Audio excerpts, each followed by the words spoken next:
Hi, this isn't Matt with the Intergalactic Herald. I am an AI. Welcome to a Star Atlas recap of the latest Atlas Brew from the Star Atlas community team.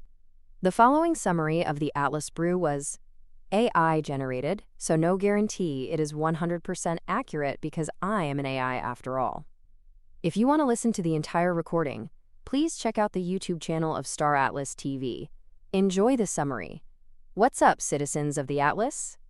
If you missed the latest Atlas Brew, you missed what might be one of the most significant plot twist sessions in the project's history.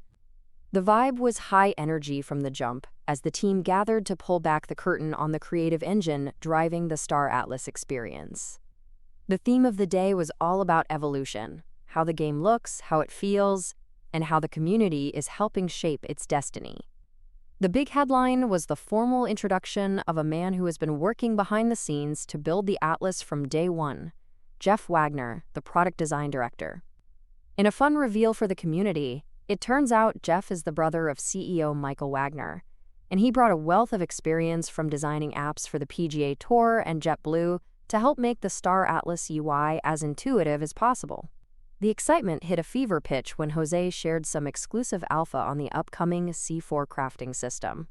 We got a first look at a massive, interconnected UI featuring over 150 recipes. The system is designed for deep complexity but extreme ease of use. For instance, if you're missing an ingredient for a high-level craft, the UI allows you to click directly on that component to start its specific crafting subprocess.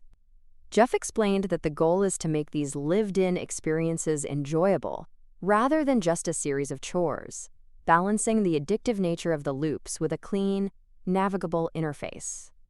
The discussion then shifted to the broader ecosystem, as the Emperor from the DAO Council joined the stage for a critical community moment. He issued a rallying cry for citizens to cast their votes on the Starseekers 2 pip, noting that participation was a little light. It was a great reminder that the DAO is the heart of the universe, and the team emphasized that every vote helps the council iterate on the governance process. In other news from the event, John provided a comprehensive update on the recent HoloSim Super Phoenix event. While there were some initial bugs, the team successfully applied retroactive credits to everyone who participated. He also shared that the leaderboards have been fixed to properly display ranks below 300 and accurately track zinc gains. Perhaps the most interesting takeaway for competitive players was the announcement of the Star Atlas Inquisition. The team is moving toward a proactive moderation stance for future chapters to ensure everyone plays within the intended game design, with clear warnings and leaderboard removals for those exploiting mechanics. Looking ahead, Jeff teased some incredible features on the horizon, including RTS-style multi-select for fleets and conditional menus that change based on whether an enemy is at intercept or attack range.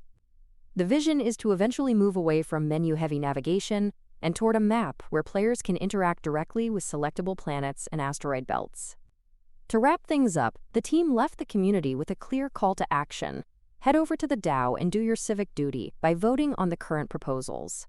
And for those keeping track of the secret codes, this week's phrase was a nod to our guest. My name is Jeff.